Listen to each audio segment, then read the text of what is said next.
first down. They hand off to Marlon Mack. Huge hole, 50-yard line. He's at the 40, still going near sideline. He's at the 10. He's at the 5, and he will score. Touchdown, Marlon Mack. Touchdown, I-N-D-Y.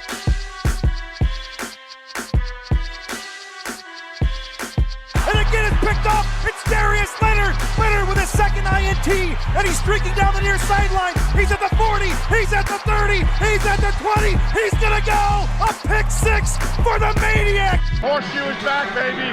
The horseshoe is back. Hey, what's going on, Colts Nation? Welcome back to another episode of the Bringing the Juice podcast. I am your host, as always, Mr. Cody Felger. Welcome back, Mr. Derek. The players reported a couple days ago, the 28th. The players met with the media, and it's super exciting. Obviously, I wish we could be down there right now, but, you know, it is what it is. We were able to get those Zoom interviews with Reich and Ballard, be a part of those. So that was really awesome. Shout out to you for that, man. That was pretty cool. Real cool opportunity for you. Yeah, absolutely, man. It was really cool. I really hope that I'm really hoping that they'll continue to have more of those. And, you know, hopefully we can continue to do more of those because that was really cool opportunity. Great way to build a connections there. And you were talking about training camp. Can we just take a second and admire just how freaking ripped and big Jonathan Taylor looks right now? I mean, his picture's been fluctuating around Colts media for like the last week, just saying this guy does not look like a running back. He looks like a linebacker. Yeah, exactly. That's what somebody said in our live chat yesterday, or I guess a couple of days ago when this podcast will come out. They're like, Jonathan Taylor looks like a running back or like a linebacker, a running back in a linebacker's body, basically. I would not want to try to tackle him. He's a freak of nature. Yeah. I get it. Like, I think at first we were like, why did the Colts take him? But we kind of, it's looking more and more likely. More people are starting to understand why and where they drafted him again was just so important. I mean, getting him in the second round at where they did. I mean, that was just an incredible move. It was looking back on it. And I guess that'll help us segue, Derek, into what we're going to talk about today. So last offseason, we did a couple different episodes we titled Fly or Flop. So basically, for those listeners who haven't heard those, basically what we're going to do is we're going to basically look at players. We're going to say, do we think they're going to fly? So we think they're going to excel this season. We think they're going to flop. Based off of expectations, they're going to underperform. And we're going to do that new acquisition style, whether that be free agents and also the draft. Okay. And we'll just go through all these guys and kind of give our take on, based off of the expectations that we have set as fans and we have set on this podcast, what we think they're going to do here. And and also to clarify, it may not mean this player is going to be outright terrible. It might just mean for the expectations that are placed on them, they might go under that. So they might not be bad. They just might not be up to the expectation. So just to clarify that. So if we say, you know, somebody's going to flop, it doesn't mean they're going to be bad necessarily. Just so you guys know that. And we'll start with the free agency cycle. So obviously the first one is the biggest one. The Colts, they traded number 13th overall, acquired defensive tackle DeForest Buckner. Now, if you talk about expectations, DeForest Buckners are sky high at this point. I mean, Chris Ballard rarely gives up draft capital, let alone a first-round pick. So there's a lot of expectations that he's going to really help transform this defensive line, especially that 3 technique, which was very bad. Obviously, the weakest position on this team last year. So there's a lot of expectations. So this one might be a little bit harder to say. But, Derek, I'm curious for you. Do you think DeForest Buckner, based off of the expectations that are already set on him, is going to fly or flop? Well, I think the great thing about DeForest Buckner is not the expectations that we're setting on him is not necessarily in the stats. I don't think that a lot of people are looking at his stats per se. I mean, I've just heard a lot of people say, you know, obviously we talk about DeForest Buckner and in 2018 had, 12 and a half sacks, was an all-pro. I mean, the guy was phenomenal that year. I just don't think – I think even some people think his numbers will not reach that, at least not this year, because of the added hype added to his name and what we know DeForest Buckner stands for, but ultimately what everyone keeps talking about. What everyone keeps talking about is his ability to take away pressure from those linebackers at the second level. That's what we've been hearing all the time now. I mean, people have even been saying, is Darius Leonard going to reach 200 tackles because DeForest Buckner is going to be in front of him and taking away those double teams? So, I mean, again, it's one of those things where I can say, I think he's going to fly, not because of the stat line. I think he's going to get his stats. He's going to get a few. He's going to get a couple of mismatches where he's going to take advantage a few times, even though I don't think he'll lead the team in sacks, but I do believe he'll get his fair share. But what he is able to provide other players and what he's able to do, that's why I believe he will fly for this Indianapolis defense. I mean, boom, you said it. That's exactly what I think. I think he's going to free up other players to have better stats, and his stats may not be, that's what they were a couple of years ago, but that doesn't mean he's not as effective as a player. So I agree with you there totally. I think his impact is going to be more than just the stats can tell, because stats can be very misleading sometimes. And I really think that DeForest Buckner is going to do more behind the scenes that you don't see, and allow a lot of other guys to potentially shine. That he's going to be a key reason why that is, because he's going to be obviously taking a lot of the double teams.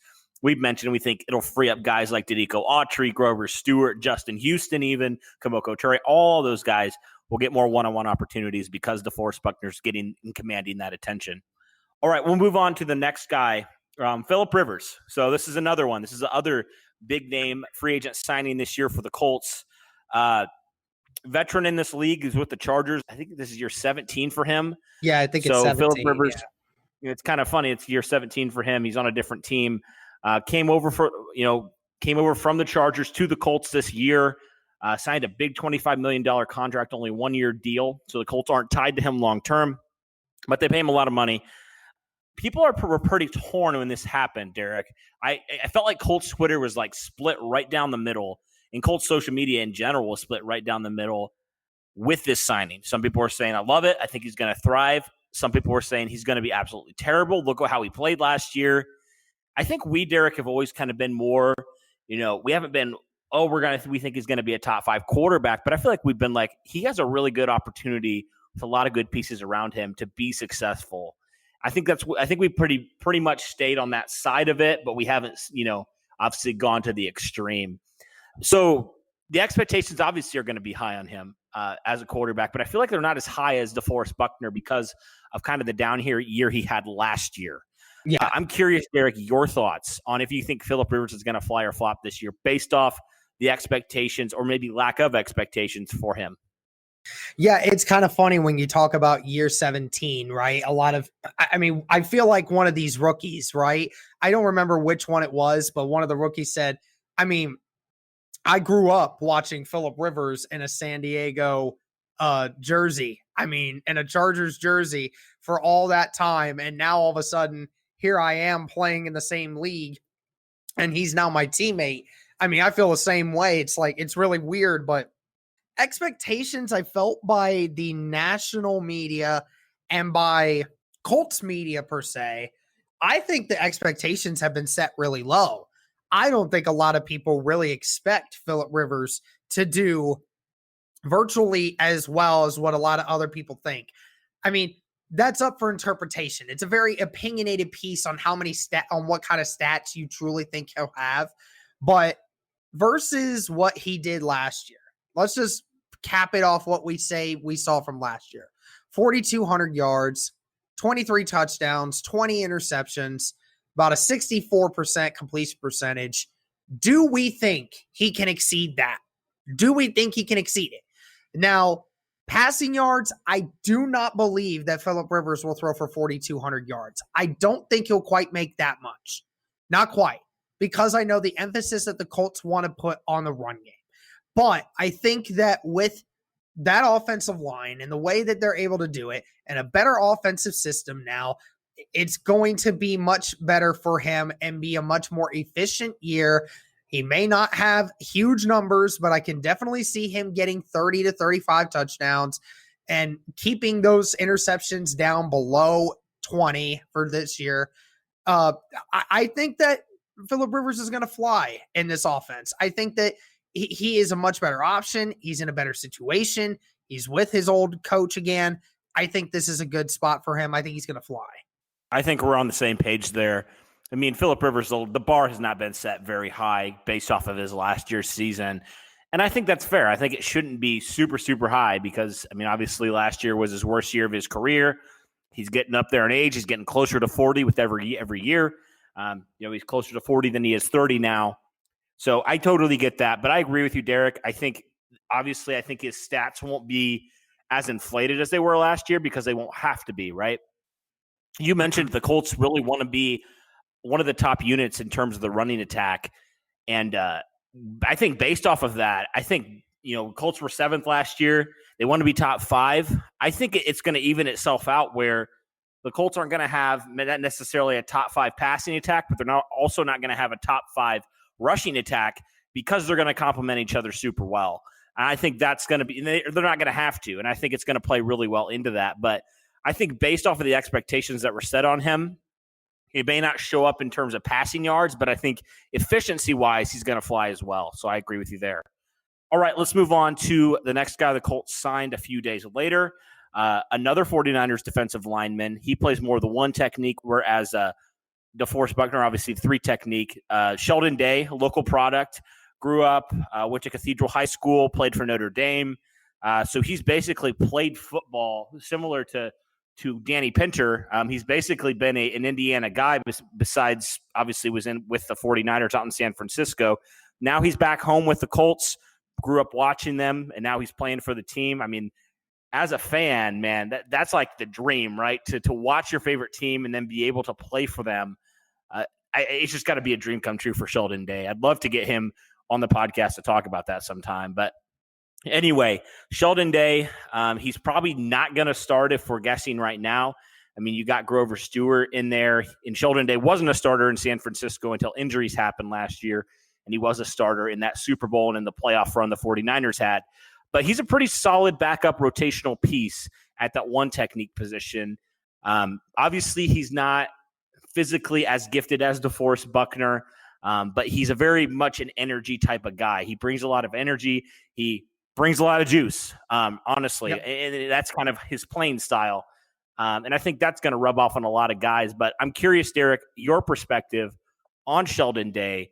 And you think there's not a lot of expectations. I haven't heard a lot of people talk about Sheldon Day beyond when he was signed. Do you think he, based off of his expectations this year, is going to fly or flop, and why?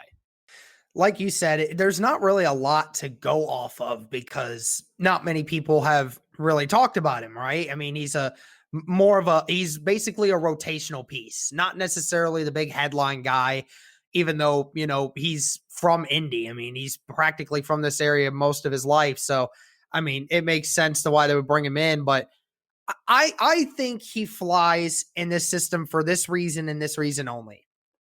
That the AFC South, the inside lines of all 3 of these offensive lines, the Jags, the Texans, and the Titans, not as much for the Titans' sake, but for the Texans and Jags, even though I don't think the Titans necessarily have a great middle core anyway when it comes to their offensive line. I think they're so weak, and it gives Sheldon Day an opportunity to make things work in that system. I mean, let's be honest here. Danico Autry didn't have a great season last year, but Danico Autry wreaked havoc on Deshaun Watson a couple times in those 2 games against the Texans. Even Danico Autry, who was getting had the worst luck, was still getting consistent pressure on Deshaun Watson when it counted. And I think Sheldon Day can provide that opportunity. I think he has that. And also, if he does get to play with the DeForest Buckner, they know each other so well in the middle that they would be able to feed off of each other, I think. So I think for that exact reason, I think he will fly in this system. Yeah, I like that. I like what you had to say there. I agree with that completely. I think he doesn't have a lot of expectations. So, I mean, the sky's the limit for him to exceed those expectations. All right, moving on next to another defender the Colts signed, a veteran guy in the cornerback position, formerly of the Minnesota Vikings. Now he reunites with his corners coach. That's Xavier Rhodes. He the last couple of years has not been kind to Xavier Rhodes. He's been injured. He's played poorly. So out of any of these guys, I feel like Xavier Rhodes has the lowest expectations out of any of these defenders because the last 2 years have been very bad for Xavier Rhodes. So with that, Derek, I'm curious. I'm assuming this one's going to be a fly because there's really not a ton of expectations. I've even seen people saying Xavier Rhodes might be cut at the end of camp. Like people are going to that extreme because they just think he's done. The Colts feel like he has a chip on his shoulder and has something to prove. I'm curious where you stand on Xavier Rhodes and what you think and your expectations are going to be for him this year. Do you think he's going to fly or flop? Well, the problem I have is that a lot of times I see the lesser or greater of two extremes when it comes to Xavier Rhodes. I either see people say that they think he's going to be phenomenal, like he's going to be back to his old ways, which I don't believe that's going to happen. I mean, we're rooting for that, but I mean, even Xavier, I don't know if he truly believes he can get back to the all-pro form, but if he does, I mean, look out NFL. And then there's those that, like you said, he's going to get cut at camp. I mean, Xavier Rhodes being cut at camp. Look, I know we have some young guys that are developing, but I mean, good Lord, that's just silly to think that he would get cut at the end of camp. I mean, that's a vocal veteran that we have in the locker room. That is what he's good for. And that's what he provides. And not to mention, I still think he can play. I think because my expectations are so high for him that I think he will flop. But I think for a lot of Colts Nation, I think he will exceed their expectations. My expectations are higher, so I say flop. But for most of Colts Nation, I believe the expectations are low, and I think he would fly for them. Yeah, I mean, that makes total sense. Yeah, I think based off of the expectations, I'm going to say fly as well in terms of expectations from the local media, national media, fans, everything. I think he's going to fly. I think he's going to be an average to above average corner if he can stay healthy. I honestly do. And I feel like a lot of people think he's going to be I'm trying to think Greg Toller 2.0, if you remember that name, burnt toast, basically. I don't think that's going to be necessarily the case. I think if he can stay healthy, he can get back to partially that form. I really feel like he can, and the Colts feel like he can, obviously. I think it's going to help being with Jonathan Gannon, his defensive backs coach, who is with the Vikings now with the Colts. I think that's certainly going to help. So that's kind of our take there on Xavier Rhodes. TJ Carey, another veteran corner brought over this offseason. He was with the Browns last year. He's kind of been around the league with a couple different teams, with the Raiders, most recently with Cleveland. Not a ton of expectations either. We've been vocal in saying we think he's a very underrated signing. We think that he offers some versatility in that cornerback room. I mean, he can play some outside. He started some games for the Browns last year. He started some games in this league. He can also be the backup slot if Kenny Moore happens to get dinged up a game or two. He offers you a lot there. He can play some special teams. He kind of can just do it all for you. There's not a ton of expectations with TJ Carey. I'm curious, Derek, where you stand on him. Yeah, TJ Carey, again, just another guy where expectations are not very high. I think, again, it just kind of feeds into the Sheldon Day arguments of what you think there. But I like TJ Carey. I think he fits the role and the mold of what this defense wants to be. A zone running cover scheme that has players attack the point of just make that point of attack, right? They want to attack guys in the backfield. TJ Carey is that guy. You look at the game film, he is not afraid to come up and make the tackle. And he's very good in space too. So I think he flies in this system. I really do. I like that expectation because similar to Xavier Rhodes, people think he could potentially be cut at the end of the end of the training camp, I guess, not that the preseason, that's not happening. But yeah, I kind of do too. I think he's going to be a little bit better than people think because nobody's really talking about him. So agree with you there. Roosevelt Knicks, a name brought over from the Pittsburgh Steelers. The Colts haven't had a fullback, and I don't know how long. It seems like it's been forever since the Colts have actually used a traditional fullback, but they bring Knicks in as a part of wanting to get better in the running attack. I mean, they were pretty good last year, but I feel like Frank Reich, I remember on that conference call that you were on, he talked about that running attack, and he said, yeah, we had some games where we were really, really on fire. Like, we were running for over 200 yards. It was incredible. Then we had some other games where we kind of got stymied a little bit. I think of that Tampa Bay game. That's a game that always stands out to me where the Colts could not run the football to save their lives, and Tampa Bay was one of the best run defenses in the league last year. So, I mean, that happens, but when the rubber meets the road, you need to be able to run the football against anybody. And obviously, the Colts feel like they needed to improve. This is one of the ways that they felt like they did. Nix has been a Pro Bowl fullback before. He offers, not a ton in the passing, pass catching game, just more of a traditional run blocker. Derek, based off of the expectations from Roosevelt Knicks, where do you stand on whether you think he's going to fly or flop this year? I don't think he flops on the fact that he is able to run block, because that's ultimately what you want in a fullback, is another blocker to be able to come in there and provide some minutes. I would love to see him used in the pass game, but I don't believe that they will. So for me, it's a flop, just because I think that people are putting too much emphasis on the Knicks pickup. I think he does make this team better running the ball. I do believe that. I just don't think it's as improved with Knicks blocking as some people might assume that it will. So I'm just going flop here. Yeah, I mean, that's fair. I don't know how much he's going to actually be used. Hopefully a decent amount, but I just don't know. I feel like people are hyping him up, but I'm like, I just don't know, what he's going to do. I mean, he's going to obviously be a pretty good run blocker, but I don't know. Yeah, I kind of stand with you there. I'm probably going to go flop as well. I guess we can technically count this one because I'm looking at the Colts official website, and they say Marcus Johnson was signed as a free agent. So he obviously, so this is kind of how it happened. Colts had him on the roster last year. I think they didn't sign him before the free agency period happened. So technically he was an unrestricted free agent. And then the Colts signed him back as a free agent. So we'll count it on here. We'll talk about Marcus Johnson as well. Obviously, last year he stepped in when some injuries happened, and he played pretty decent, all things considered. He had a couple nice games, especially that Tampa Bay game where he had a couple nice catches down the sideline, had a couple 100-yard games. Marcus Johnson's a guy who's been in this system a couple years. He was with Frank Reich in Philadelphia, so he knows the system hard, in and out. He really knows the system by heart. I'm curious based off of expectations, because I think the common expectation has been Marcus Johnson will, one, make this roster, and two, probably be that number 5 receiver behind those other guys that we've mentioned.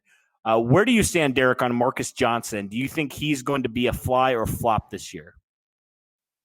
I think it's a flop for me again this year. I just don't. I just never really see Marcus Johnson rise up to where I want to see him in this Colts team. I mean, he provides some good time, some good minutes, but I mean, I just don't see a lot from him, and I just don't know if that's going to really change for me. So I'm just going to go flop. Interesting. I don't know. I mean, he's not probably going to see the field a ton, so I don't think there's a ton of expectations around him. So I could kind of go either way. I'm just going to go fly though, because I feel like he's a guy that hasn't really gotten a fair shot at this roster yet and like making an impact. I mean, last year, I thought all things considered, he played pretty well, giving the lack of good quarterback play. He was playing pretty well. He was kind of coming on in 2018 before he got injured. So I feel like if he can stay healthy, he can offer a little bit. First off, on special teams, I hope, and then just in the passing attack, I think he's kind of a good number 5 to have, a reliable guy that if somebody does get injured, you feel like you're still pretty decent with the wide receivers that you have. So that's where I'm going to go with Marcus Johnson. We'll go to Trey Burton next, another weapon for Phillip Rivers added this offseason. Formerly with the Bears, he was with Frank Reich in Philadelphia for a few years. You actually, Derek, asked a question to Frank Reich about Trey Burton. Why don't you tell the people, if they haven't checked it out yet, tell them a little bit about, what you asked Frank Reich and kind of his response. Yeah, so I asked Frank, Coach Reich, that about Trey Burton. Obviously, another guy that Frank Reich has a lot of familiarity with, and I asked how he fits with Jack Doyle, because I think he complements Jack Doyle really well. A guy that can block, a guy that can really excel in the pass game. It's just one of those guys that, you can throw different plays around to help mix it up. And I asked him, what did he actually think? What is he going to do for Trey Burton, and how does he complement Doyle? And asked if we're going to see more double tight end packages. And Frank basically said to me that what Trey Burton provides is different than Jack Doyle. He provides so much more in the passing game than what Jack Doyle does. I mean, Trey Burton's just so much more of a skilled route runner. I think a lot of people just seem to forget that because, he's been injured a couple times over the last few years. But I mean, people forget that this guy really can ball. He does have that ability. He does make plays. And when he's healthy, he can do anything that you need from a tight end. And even hinted at the possibility, he didn't say these exact words, but I'm just calling it the Indy special just because that's that. But, he said that, might institute some throwing plays for him at some point. You never know. It was great to hear Coach talk about Trey Burton in that light and what he can provide for this team. Yeah, and so with Trey Burton, I feel like some people have some decent expectations for him. I have some good expectations. Obviously, Frank Reich does. Where do you stand, Derek? Do you think Trey Burton's a fly or flop candidate for you? It's all really going to depend on if he stays healthy, because ultimately, I don't think there is any expectations for Trey Burton. Have you heard any? And Cody, this is a legit question. Have you actually ever heard anyone say anything realistically about expectations for Trey Burton? I haven't heard it. Not a ton. No, not really. I mean, that's the thing. Nobody said anything about him, right? Right.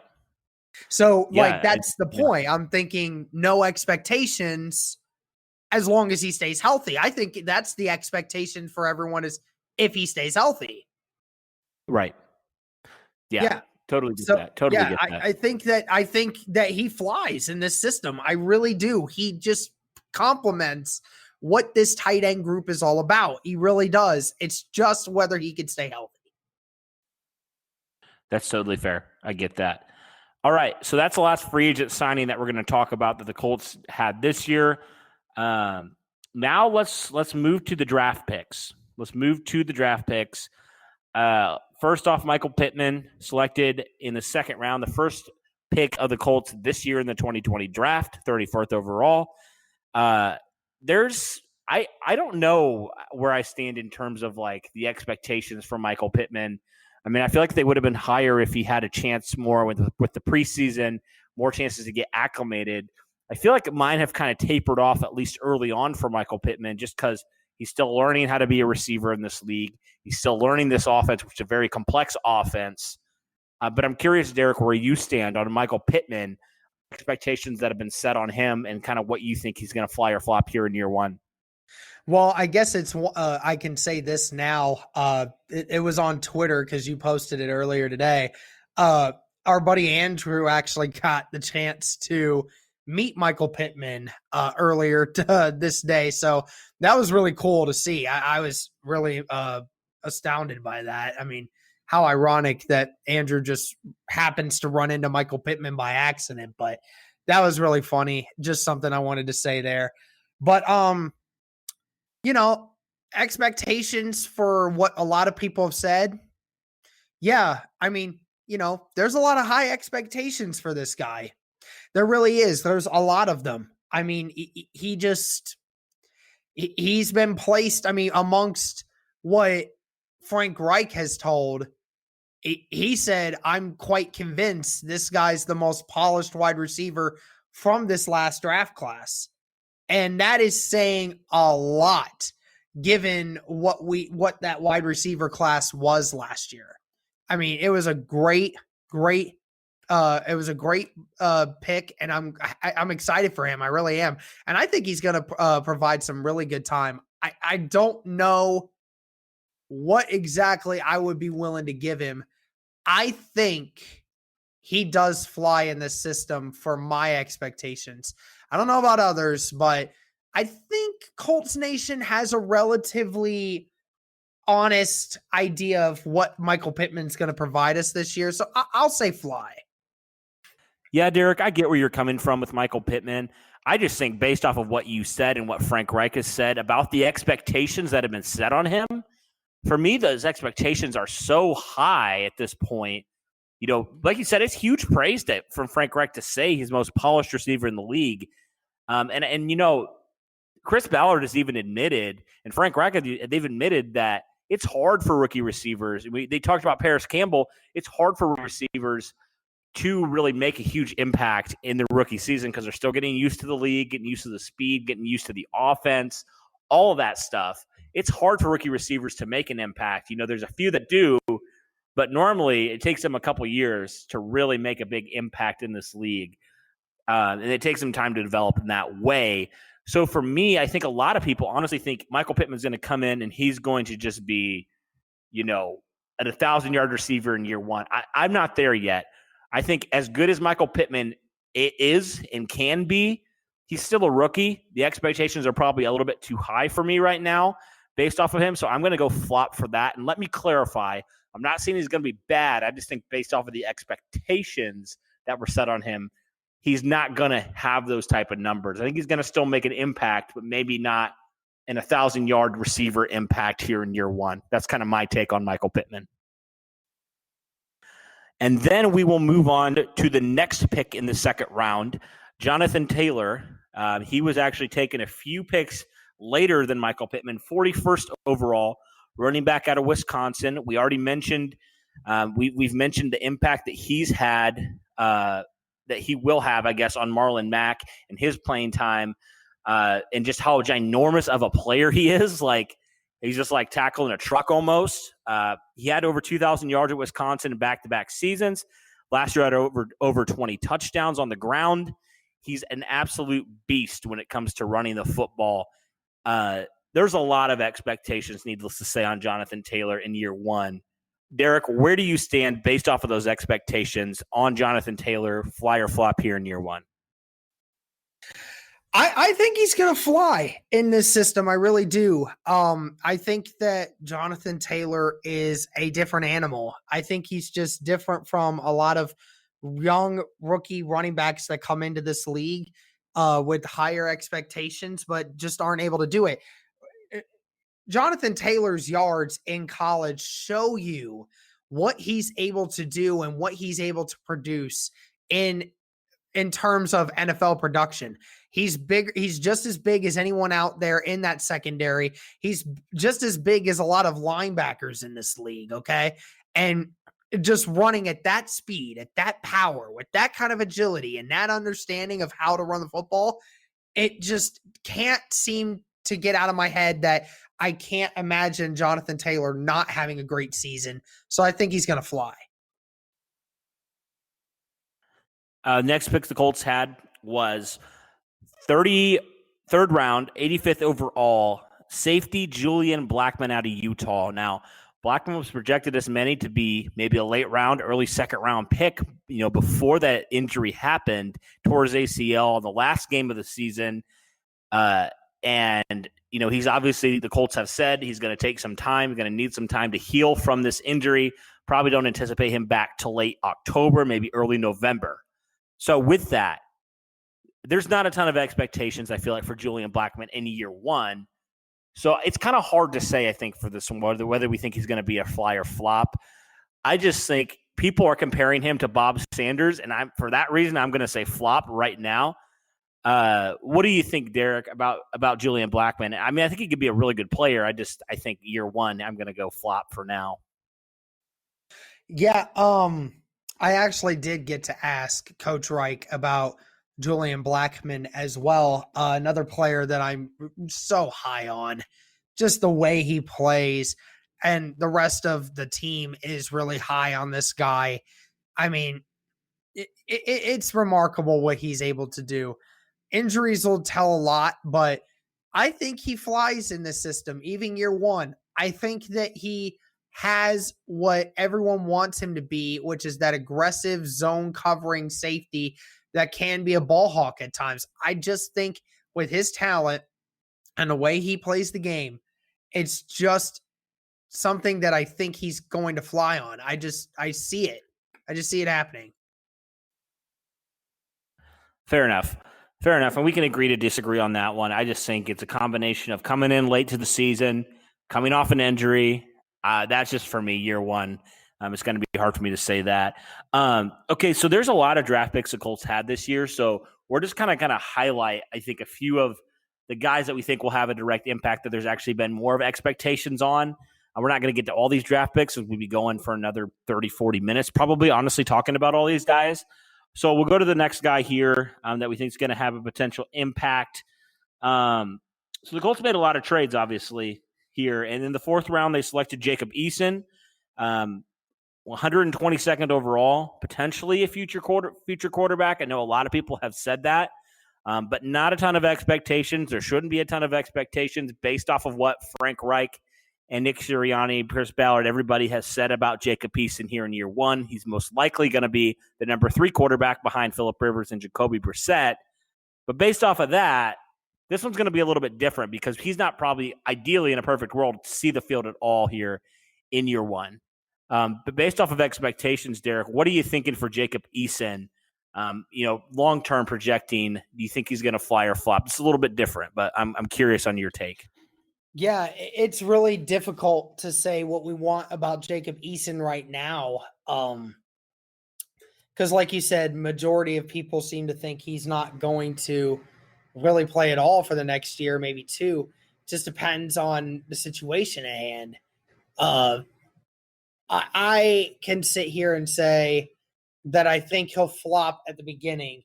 And that's just something that I can't say he'll fly just because I don't know everything about Eason.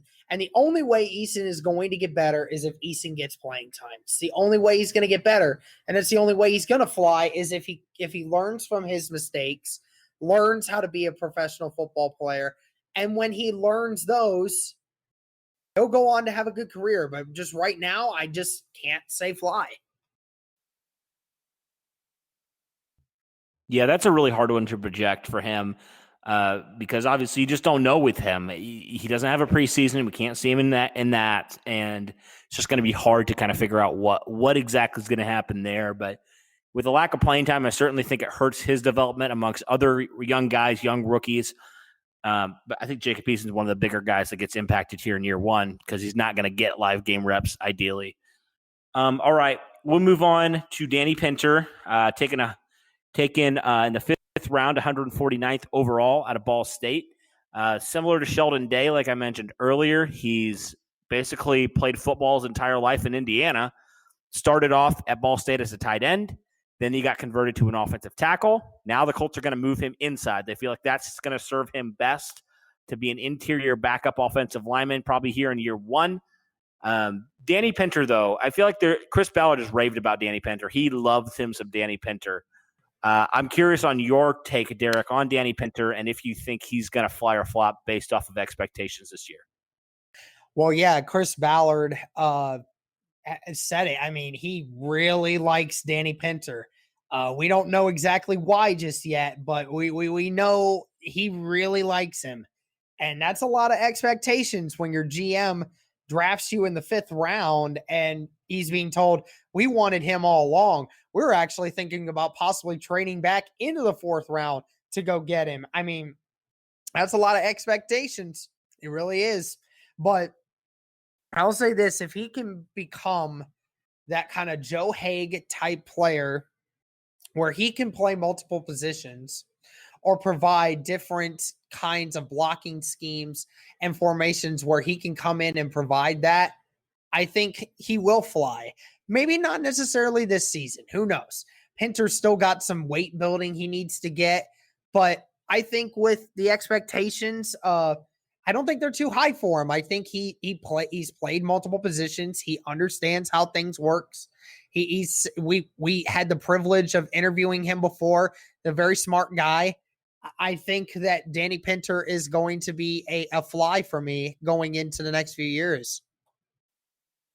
I think so too. And the good thing is he doesn't have to start right away because the Colts have their starting five, right? He doesn't have to.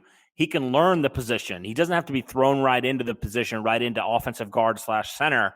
The Colts have guys who have done it, so he can learn from Ryan Kelly. He can learn from Quentin Nelson. He can even learn from Mark Lewinsky, who's been a veteran in this league. I think it's going to serve him very well. I really do. I think he's in a really good spot right now. Most likely will not see starting time this year unless an injury happens. But I think he in the long term, Chris Ballard, I've learned to trust if Chris Ballard's really high on a guy, he's going to be a really good player. So I think Danny Pinter is going to be a good player. He's a little bit more of a project, obviously, because he's never played the position. But I think long term, the Colts really like what he can bring to the table. He was a very good offensive tackle at Ball State. It'll be interesting to see how his transition is to the interior this year. So, yep, I agree there. Okay, so I'm not really going to go Rob Windsor because we've talked about how we don't really think he's going to make the roster, and I don't really think he's going to based off of all the guys that we have. Maybe some people think he will, but I'm just not going to for the sake of time. I do believe he makes the roster. I said that before. Do you? Yep. Oh, okay. Okay. That's my jump. That's my jump. Okay, then I guess if you want to give me your thought on if you think he's going to fly or flop, go ahead. I just real quick fly. I mean, it's just one of those things that I don't know necessarily. You know, Robert Windsor still got some. He's still got to work on his fundamentals. Still got to build up weight, but I just love his attitude. I just love his character. I love that he just likes the game of football the way he does. I just think that is just something you can't teach. And it's something that Frank Reich absolutely wants in his locker room on game days and somebody that teammates will just love to have around. So that's why I think Windsor can be a fly and possibly make this roster. I'm curious who you think he's going to kick off this roster because obviously one of these guys, probably an early round pick, is going to be off this roster from a couple years ago. Who do you think is going to kick off? I thought I said Tyquan Lewis originally. I thought that Ballard might try to deal something for Tyquan, but that's where I'm going with it. Okay, fair enough. I would say if anybody got cut for him, it'd be Tyquan Lewis. So I agree with you there. I think he has a shot. I mean, I feel like I've kind of dogged on Robert Windsor since he was drafted, but I do like his attitude. I really do. I feel like he has a good attitude. I feel like he has kind of that good mentality of wanting to come in and dominate, and he can bring that energy as well. So if Robert Windsor comes in and surprises, I'm all for it, man. I really am. We'll go Isaiah Rodgers because I feel like he's really a guy that has kind of got hyped up a little bit, right? He ran that 4.28 40, and everybody's like, oh my goodness, this guy's insane. And he obviously returned kicks at UMass, so people think, oh, we'll pencil him in as potentially a kick returner. Derek, Isaiah Rodgers has gotten a little bit more hype, but he was a 6th-round pick, which means obviously from the national media standpoint, he didn't get a ton of hype. So I'm curious on your take on Isaiah Rodgers and if you think he's going to fly or flop this year. Yeah, I mean, regardless of whether or not you think he'll get any playing time during the in the cornerback position, obviously since that position's really deep right now, even though I think Isaiah can make a push for that.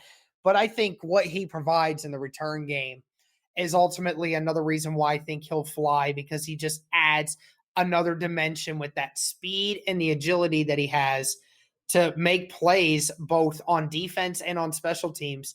So I think Rodgers ends up flying on this roster. 100% agree. I think he does as well. I like what he brings in a lot of different departments, and I like his mentality similar to Robert Windsor's. He's a lot of people have called him a dog back there, and I think when you think of that kind of player, he kind of gives you those kind of scrapper type of vibes, right? Like Kenny Moore type of vibes, where he's not the biggest guy in the world, but he's going to make you feel every pound of him. And he's going to make you think he's a 6'1" corner. Like, he just plays with that tenacity and that ferocity. So I like him quite a lot. I think he's definitely a fly candidate for me also. I guess we'll do one more, and it's not going to be a draft pick. But he has been hyped up so much this offseason. I have to talk about him. Rodrigo Blankenship. People think he's going to be the best next Adam Vinatieri, essentially. People think he's going to be the best kicker in the league within a couple seasons. I know, Derek, we have said we think Chase McLaughlin's going to win this kicking battle. But for Hot Rod's sake, let's talk about him. Do you think he's a fly or flop candidate, and why? Well, I mean, I certainly have optimism for Blankenship, even though I don't have as much optimism as other people do. I certainly have more optimism than I know Zach Hicks would like to deal with. That guy never likes to talk about kickers. But for this sake, again, anyone that has seen me talk about the kicking position knows that just something about star kickers when they get out of college just scares me. I don't know what it is. Mike Nugent was amazing at Ohio State, was nailing 50-yarders like it was nobody's business, and just never really became a bona fide official stick-around starter for many teams. And he kept moving around. And Roberto Aguayo, I mean, the dude could not kick a ball into the broadside of a barn for as long as he's been in the NFL. Honestly, he was really, really bad. And I mean, that's the thing. I don't think Blankenship will end up like those guys. I don't believe that. It's just star kickers, when they come out of college, sometimes they just don't pan out right away. I think they get thrown into the fire and they don't learn. And I think it's good he's learning from Vinny right now and learning from Chase. I think just Chase right now, until it's broken, don't fix it. I think Blankenship can be the guy of the future. Don't get me wrong. I don't want to fix something that's not broken with Chase right now. I agree. So for that reason, I'm going to say flop. I don't think he makes the final 53. All right. I think that does it then. I think that wraps up our look at the Colts 2020 free agent acquisitions fly or flop list. I'm curious if you guys, our listeners, have your opinions. Obviously, some people will disagree, and that's okay. I'm curious your opinions, though, on our fly and flop list. Do you agree with our picks, or do you think we're insane and you're like, how could you say this player's going to fly or this player's going to flop based off of what I think? I'd love to hear your comments and your thoughts. Before we wrap this up, I just want to say thank you guys to all our listeners, everybody, Colts fan, non-Colts fan. We just really appreciate all your support. You guys have left so many nice comments in our comment section. Even in our Apple podcast, when we look at the ratings, we've seen some really nice comments in there. We're just very thankful for you guys and just your support of us and the massive growth we've seen. It's just because of awesome listeners like you. If you're tuning into this podcast, you are awesome. We really appreciate you and really appreciate your support. And we saw a really nice comment that said, you guys are the place for Colts coverage. And we really, really appreciated that. We're very humbled by that and very honored that somebody would say that about us. So thank you for those really nice comments. We definitely want to continue to do that by putting out multiple videos per week on the Colts. I know it's been pretty slow. Now it's getting a little bit more with training camp, but it's been slow for a while. And we're glad and happy that we were able to provide hopefully some entertainment for you guys and some good discussion about the Colts and kind of a crazy time in the world right now. So we just wanted to say thank you guys again for all the support that you have given us. I mean, Derek, we were talking a couple weeks ago. At the end of this last year, we were not even to 1,000 subscribers. I think we're at almost 800, and now we're almost close to 2,300. It's been absolutely crazy, and we're thankful for all you Colts fans and even non-Colts fans who have tuned in. We really, really appreciate you guys. So with that, for Derek and myself, thank you guys so much, and as always, go Colts.